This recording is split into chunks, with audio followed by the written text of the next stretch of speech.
you want to do with your life? I want to live in a van down by the river. Well, you'll have plenty of time to live in a van down by the river when you're living in a van down by the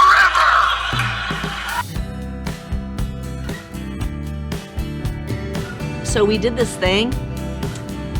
Yeah.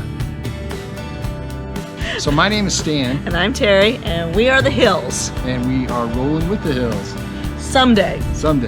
It's a work in progress. Absolutely. We bought this 1987 Prevost bus. It was a passenger bus. Mm-hmm. And now we're tearing it down and going to rebuild it into like a tiny home. We got our work cut out for us. Yeah, but we're up for it. So I think we'll pull it off. But we're not any experts. No, by no means. Yeah. So as we progress, and if you all want to follow along, we're not trying to tell anybody how to do it. We're just showing you how we're doing it, right or wrong.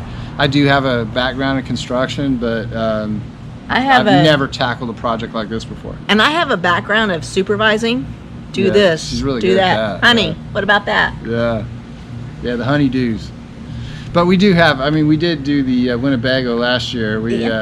Yeah, we did. We renovated a Winnebago, and that kind of got my juices flowing to want to tackle a project like this. So we had to redo inside and out on that Class A. It was a small Class A motorhome. So. But initially, what happened is we own a motorcycle magazine, and we went cross country to see our kids on our motorcycle from California to North Carolina and back. And we saw a lot of country, and we were like going, "Oh my gosh!" We just fell in love with our country.